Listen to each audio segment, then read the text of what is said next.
Irashaimase. Now, I do apologize for not making one of these videos in months. It's been a very busy 6 months. But I'm back to this channel.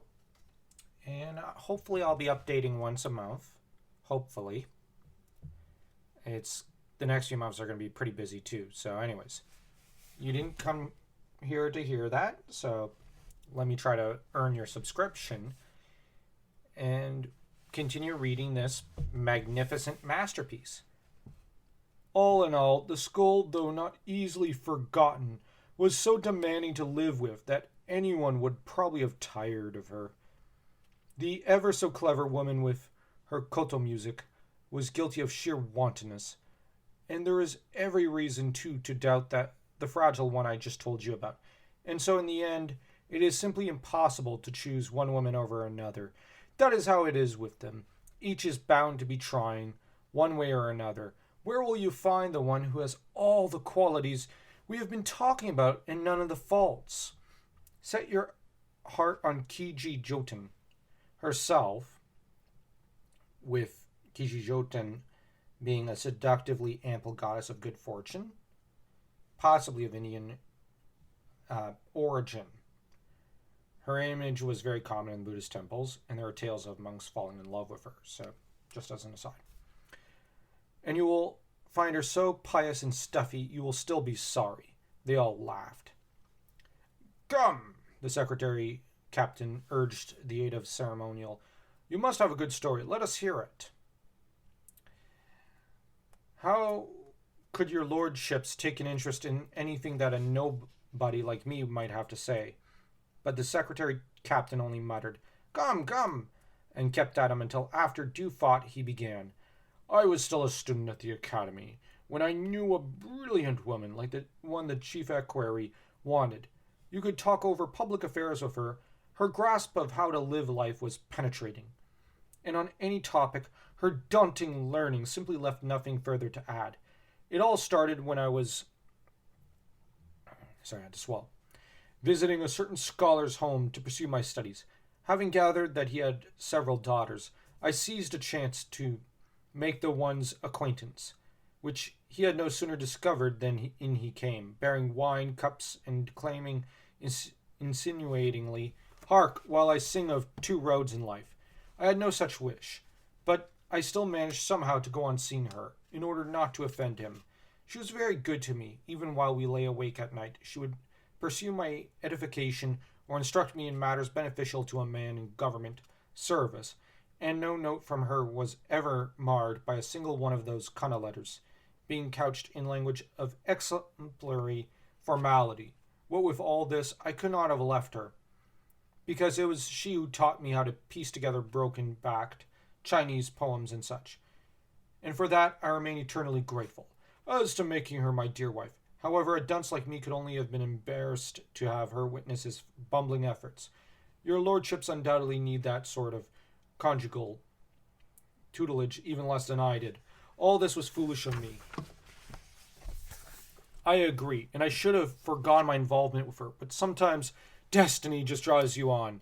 I suppose the men are really the foolish ones. But what an extraordinary woman! The secretary captain wanted to get him to finish. The aide of ceremonial knew he would have to, but he still wrinkled up his nose before complying. Well, I had not been to see her for a long time when for some reason I went again. She was not in our usual room. Instead, she spoke to me through an absurd screen. Is she jealous, then? I wondered at once, amused by this nonsense, and perfectly conscious that this might be just a chance I was looking for. She knew the world and its ways too well to be upset with me. Instead, she briskly announced, Having lately been prostrate with a most vexing indisposition, I have for medicinal purposes been ingesting allium sativum, which is to say garlic, and my breath, I fear, is too noxious to allow me to entertain you in my normal fashion. However, while I cannot address you face to face, I hope that you will communicate to me any services you may wish me to perform on your behalf. It was an imposing oration, What could I possibly answer? I just said, "Very well," got up and started out. I suppose she had been hoping for something better because she called after me, "Do return when the odor has abated." I hated to pretend I had not heard her, but this was no time to waver. And besides, the smell really was rather overpowering, so in desperation I glanced back at her and replied, "When the spider's ways this evening gave fair warning, I would soon arrive. Bow strange of you to tell me, come after my garlic days." What kind of excuse is that? I fled once the words were out, only to hear behind me, "If I meant to you enough that you came to me each and every night, why should my garlic days so offend your daintiness?" Ooh, she got him there. "Oh, yes, she was very quick with her tongue," the aide calmly concluded. The appalled young gentleman assumed that he must have made up his story, and they burst into laughter. "There cannot be any such woman," cried the secretary captain. "You might as well have made friends with a demon. It is too peculiar." He snapped his fingers and glanced at the aide in mute outrage. "Come," he finally insisted. "You will have to do better." However, the aide stood fast. "How do you expect me to improve on that?" he said. "I cannot stand the way mediocrities, men or women, so long to show off all the tiny knowledge they may possess," the chief equerry put in. "There is nothing at all attractive about having absorbed weighty stuff like the 3 histories and the 5 classics. And besides, why should anyone, just because she is a woman, be completely ignorant of what matters in this world, public or private? A woman with any mind at all is bound to retain many things, even if she does not actually study. So she writes cursive Chinese characters, after all, and crams her letters more than half full of them, even ones to other women, where they are hopelessly out of place. And you think, oh no, if only she could be more feminine. She may not have meant it that way, but the letter still ends up being read to her correspondent in a stiff, formal tone. And it sounds as though that was what she had meant all along. A lot of senior gentlewomen do that sort of thing, you know. The woman out to make poetry so keen on it that she stuffs her very first line with allusions to great works from the past, until it is a real nuisance to get a poem from her, when you must have other things on your mind. You cannot very well not reply, and you look bad if circumstances at the moment prevent you from doing so. Take the festivals, for example. Say it is the morning of the Sweet Flag Festival. You are off to the palace in such a rush that everything is a blur, and she presents you with one of her efforts, quivering with incredible word plays. Or it is a time for the Chrysanthemum Festival. You are racking your brains to work out a tricky Chinese poem, and here comes a lament from her, full of chrysanthemum, sorry about that, dew. And as usual, quite out of place. At other times, too, her way of sending you out of season a poem that afterward you might admit is not actually at all bad, without pausing to think that you may be unable to even to give it a glance, can hardly be called very bright. She would do better to refrain from showing off her wit and taste whenever her failure to grasp your circumstances leaves you wondering why she had to do it, or cursing the fix she has put you in. A woman should feign ignorance of what she knows, and when she wants to speak on a subject, leave some things out. Okay, that sounds really silly. Meanwhile, Genji was absorbed in meditation on one lady alone. Hint, hint, wink, wink, nudge, nudge. That would be Fujitsubo. Don't know.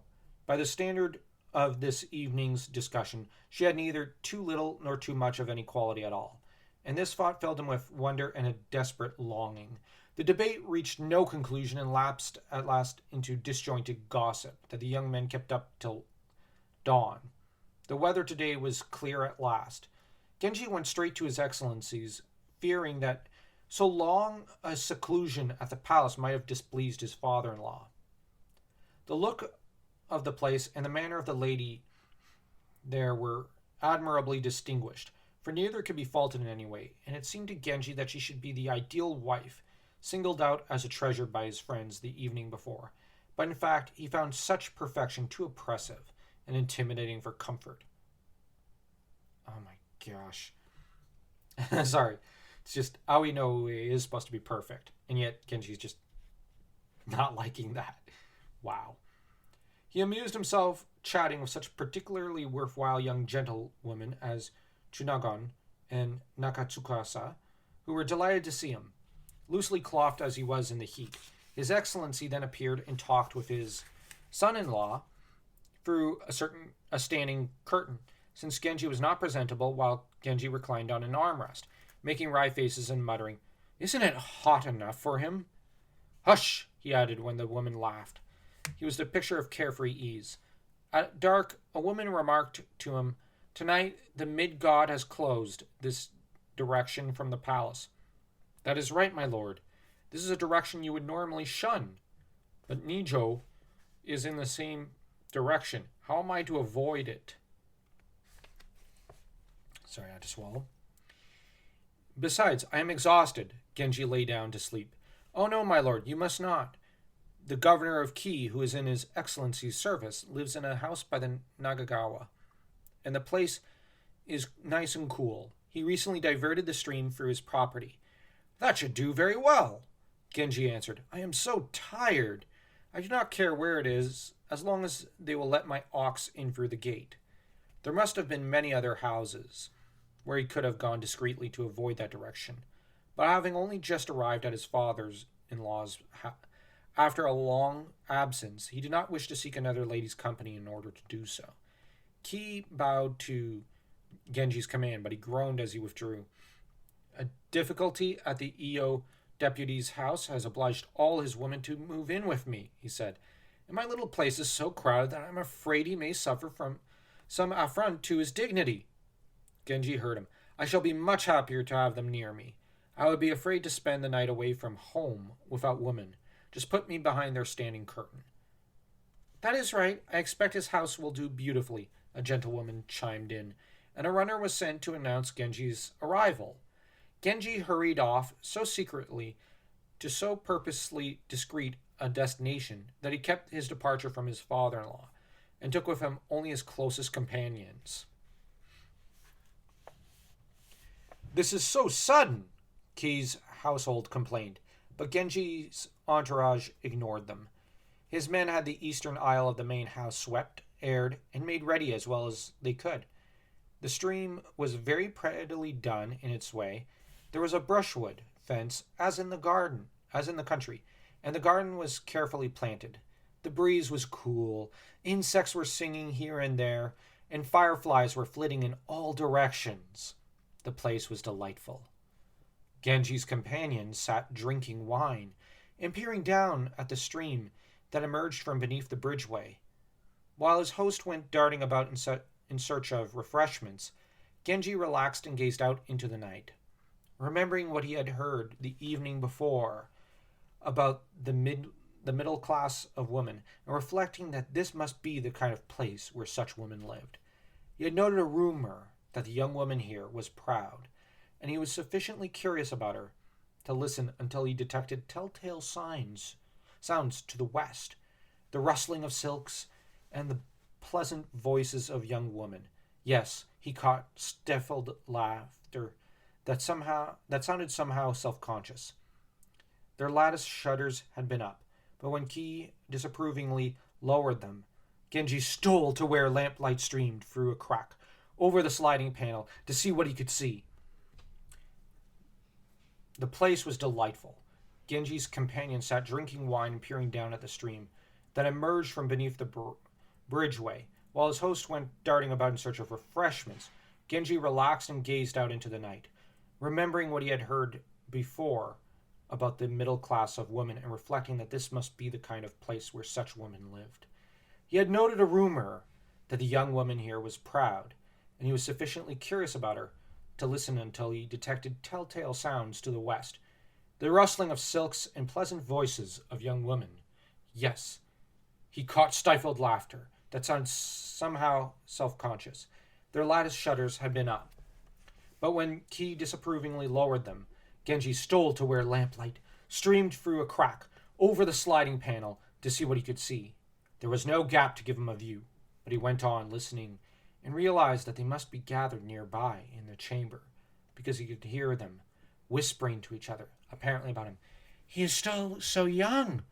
It is a shame he's so serious and already so well settled. Still, I hear he often calls secretly on suitably promising ladies. Genji, whose every thought was of her, was appalled to imagine them next discussing that in the same way. But he heard nothing more of interest and gave up his eavesdropping. They were talking about a poem that he had sent with some blue bells to the daughter of His Highness of Ceremonial. Although they had although they had it slightly wrong, well, he thought she simply has time on her hands and a taste for poetry. I do not suppose she is worth looking at anyway. The governor of Key returned with more lanterns, raised the lamp wick, and offered him refreshments. What about the curtains, then? Genji asked. It is a poor host who does not think of that. My lord, I have been told nothing about what might please you, Key protested deferentially. Genji lay down as though for a nap near the veranda, and his companions settled down as well. Genji's host had delightful children, one of whom Genji had already seen as a page in the privy chamber. The EO deputy's children were there too. One of the boys, a child of 12 or 13, had something special about him. While answering Genji's questions about which child was whose, Ki told him that this one was the youngest son of the late intendant of the Gate Watch. His father, who was very fond of him, passed away when he was small, Ki explained, and he is here now under his elder sister's care. I hope to have him serve in the privy chamber, since he shows aptitude for scholarship and is generally bright, but things seem not to be going well. I am sorry to hear that. This sister of his, is she your stepmother? Yes, my lord. Then you have a most unlikely one. Even His Majesty has heard of her. He was saying some time ago her father hinted that he was thinking of sending her into palace service. I wonder what became of her. Ah, he sighed with grown-up gravity. You never know what life will bring. It is surprised to have her here. No, when it comes to love and marriage, it has always been impossible to divine the future. And unfortunately, a woman's fate is especially hard to foresee. Does the EO deputy pamper her? He must think the world of her. He certainly does, my lord. He seems to adore her. In fact, although, like the others, I dislike his being so engrossed. He is not going to leave her to any of you, though, just because you are up on the latest fashions. There is nothing drab about the EO deputy. He rather fancies a certain chick himself. Where is she, anyway? I sent them all off to the servants' hall, my lord, although perhaps not all of them managed actually to go. Genji's companions, by now, quite drunk, were asleep on the veranda. Genji too lay down, but in vain. Dislike for sleeping alone kept him awake, listening to the sounds from beyond the sliding panel to the north, and fascinated that this must be where the lady they had talked about was now hiding. Silently he arose and stood by the panel to listen. Excuse me, where are you? It was the appealingly husky voice of the boy who had caught his attention earlier. Lying over here. Is our guest asleep? I thought I would be next to him, but he is actually quite far away. The speaker's sleepy voice had a languid quality, very like the boy's. And Genji realized that she must be his elder sister. He's gone to sleep in the aisle, the boy whispered. Everyone is talking about how he looks, and I actually saw him. It's true. He is ever so handsome. I'd have a peep at him myself if it were daytime, she answered drowsily, her voice sounding as though it came from under the covers. Oh, come, he thought impatiently. Do ask him a bit more about me than that. I'll sleep over here. It's so dark, though. He seemed to be raising the lamp wick. His sister must be lying diagonally across from Genji's door. Where's Shujo? He heard her say. I'm afraid when there was no one nearby. She went to the bath in the servants' hall. She said she would be back very soon. The answer came from the woman lying a step below her. When all seemed quiet, he tried to latch He tried the latch. It was not locked from the other side. In the entrance stood a curtain, and by the lamp's dim glow he saw what seemed to be chests scattered about the room. There, threading his way among them to where he guessed her to be, he came upon a slight figure lying all alone. The approaching footsteps startled her a little, but until he actually tugged at her bedclothes, she took him for the gentlewoman she had wanted. You called for Chujo, you see, and knew my secret yearning for you had inspired its reward. Utterly confused, she thought she was having a nightmare and cried out, but the covers over her face stifled the sound. This is so sudden that you will surely take it for a mere whim of mine, which I quite understand, but actually I only want you to know that my thoughts have been with you for years. Please note how eagerly I have made the best of this chance, and so judge how far I am from failing to be in earnest. He spoke so gently that she could not very well cry out rudely. There is a man in here, because not even a demon would have wished to resist him. But shock and dismay at his behavior drew from her, in an anguished whisper, "Surely you mean someone else?" Nearly fainting, she roused him to pity and tenderness, and he decided that he liked her very much. "If only you would not doubt the unerring desire that has brought me to you," he said. "I will take no liberties with you, I promise. But I must tell you something of my feelings." He picked her up, since she was very small, and he had carried her to the sliding door when he came on someone else, presumably the Chujo she had called, with the Chujo being one of her women. I just remembered. And it generally means captain, but the theory is that this is the daughter of a captain. Chujo, startled by his exclamation, was groping her way toward him, when a breath of his pervasive fragrance enveloped her, and she understood. Although shocked and appalled, she found nothing to say. If he had been anyone ordinary, she would have wrested her mistress bodily from him, but even that would have been a risk, since everyone else would then have known what was going on. So she simply followed with beating heart while he proceeded, unruffled, into the inner room. "Come for your mistress at dawn." He slid the door shut. The lady could have died to imagine what Chujo might be thinking. Dripping with perspiration, she was so clearly miserable that Genji felt sorry for her, but he managed, as always, to draw from some hidden source a flood of tender eloquence to win her over. "This is not to be believed," she was indignant. "I may be insignificant, but even I could never mistake your contemptuous conduct towards me for anything more than a passing whim. You have your place in the world, and I have mine, and we have nothing in common." It upset him to find that his forwardness really did repel her, and he saw how justly she was outraged. "I know nothing of your place and mine in the world," he protested earnestly, "because I have never done anything like this before. It is cruel of you to take me for a common adventurer. You must have heard enough about me to know that I do not force my attentions on anyone. I myself am surprised by this madness, which has earned me your wholly understandable disapproval. I can only think that destiny has brought us together." He gravely tried every approach, but his very peerlessness only stiffened her resistance, and she remained obdurate, resolved that no risk of seeming cold and cruel should discourage her from refusing to respond. Although pliant by nature, she had called up such strength of character that she resembled the supple bamboo which does not break. Her genuine horror and revulsion at Genji's willfulness shocked him, and her tears touched him. It pained him to be the culprit, but he knew that he would have been sorry not to have had her. "Why must you dislike me so?" he said accusingly when she refused to be placated. "Do see that the very strangeness of all this confirms the bond we share.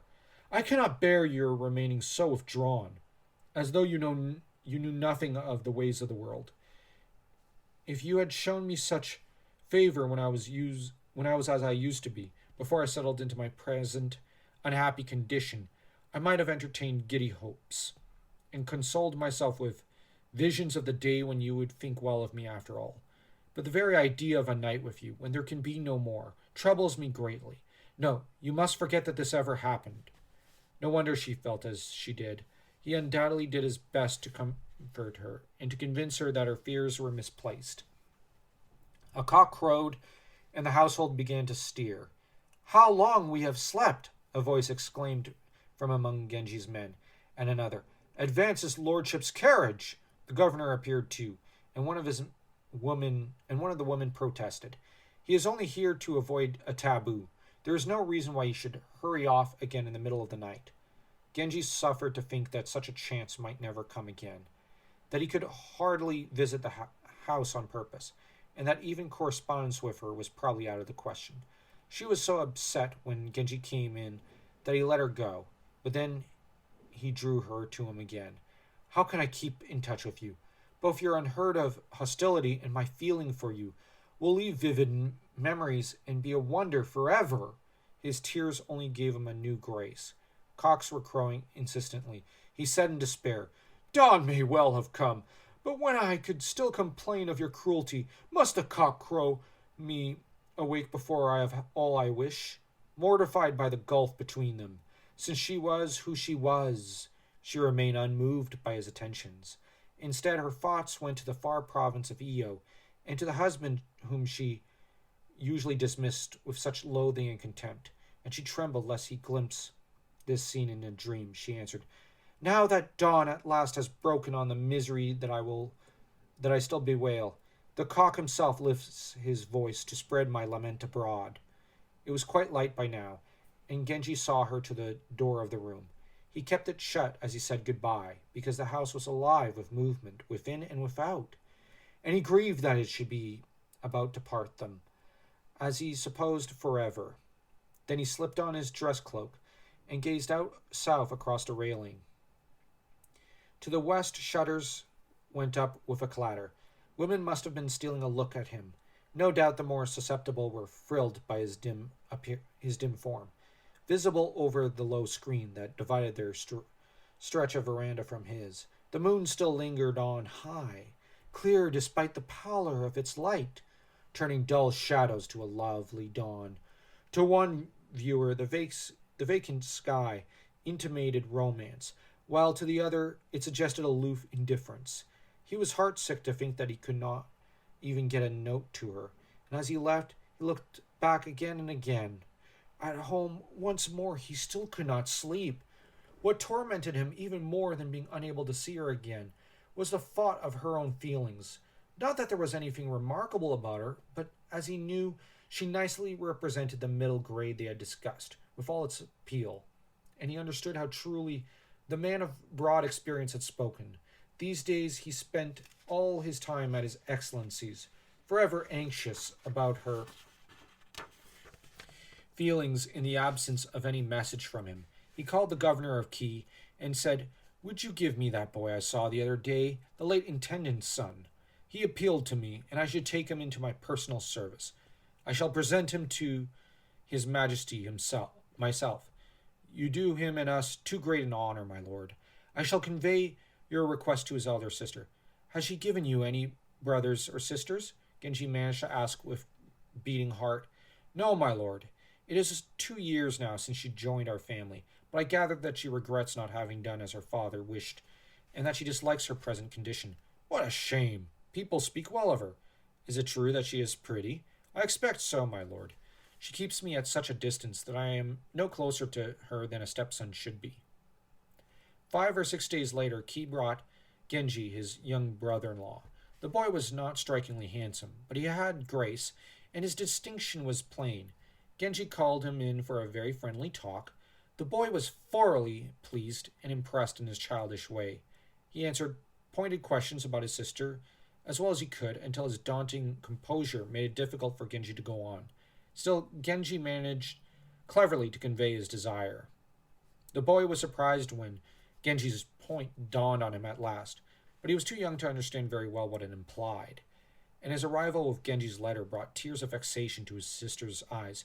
It horrified her to imagine what he might be thinking, and she opened the letter so that it hid her face.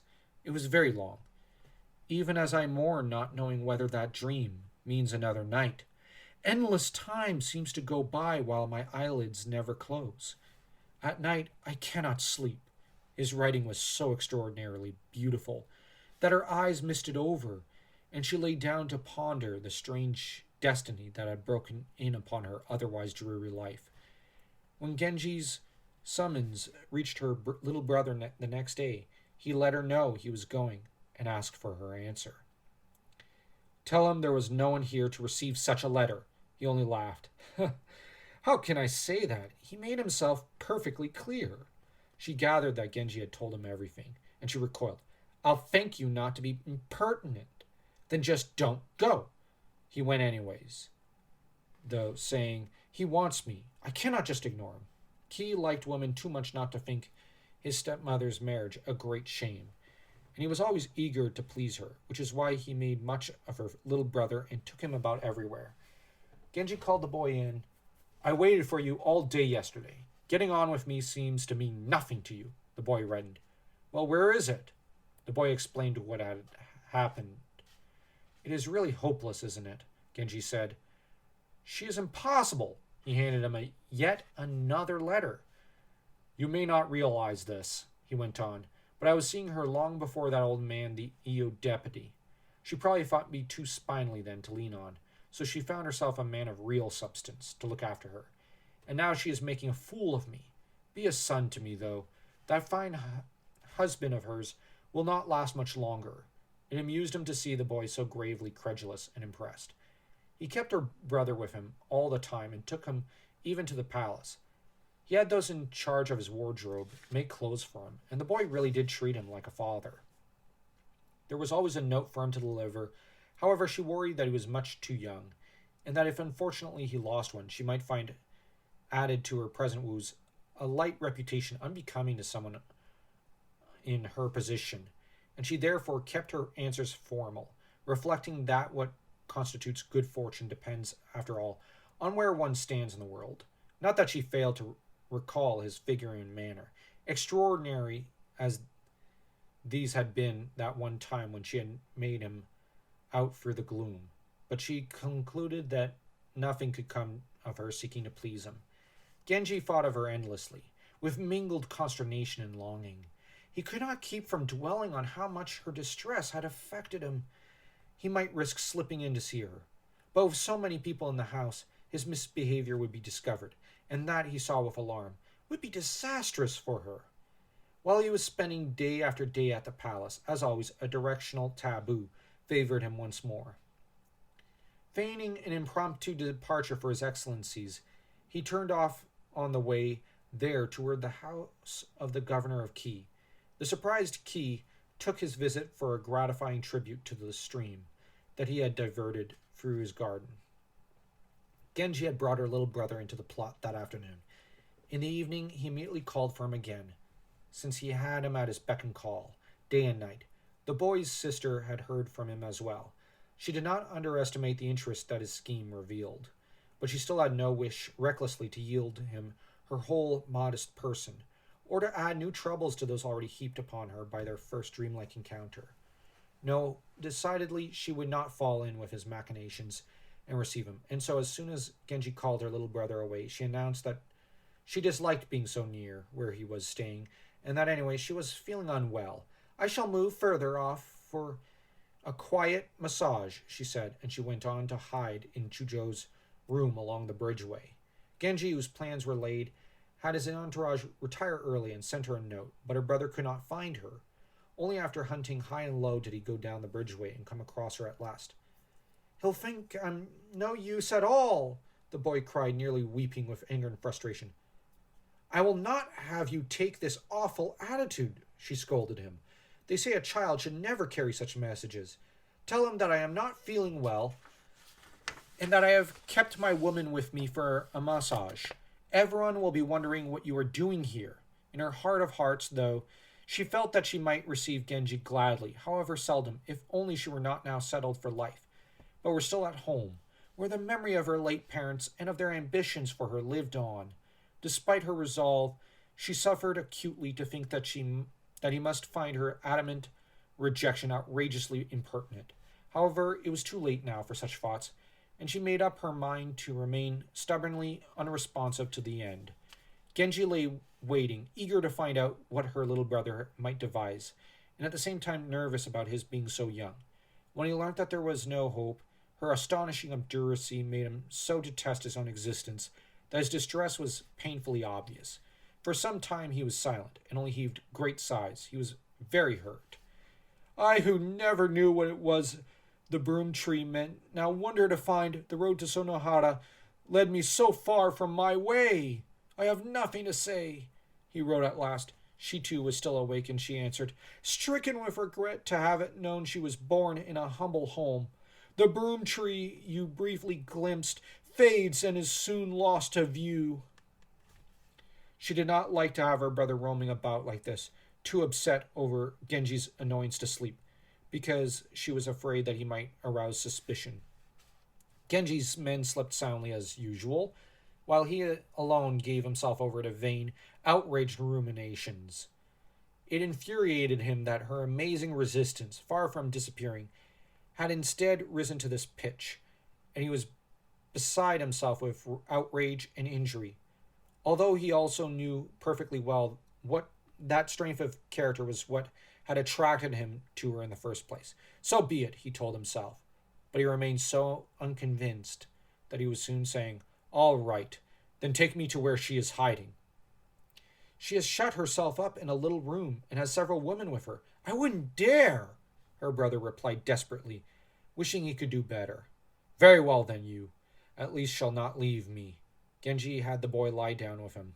The boy so appreciated his master's youth and gentleness that they say Genji found him much nicer than his cruel sister. And that's all. So, matane to the next time. And don't forget to smash that like and that subscribe button, as I'm hopeful to have the next video out for you all very soon.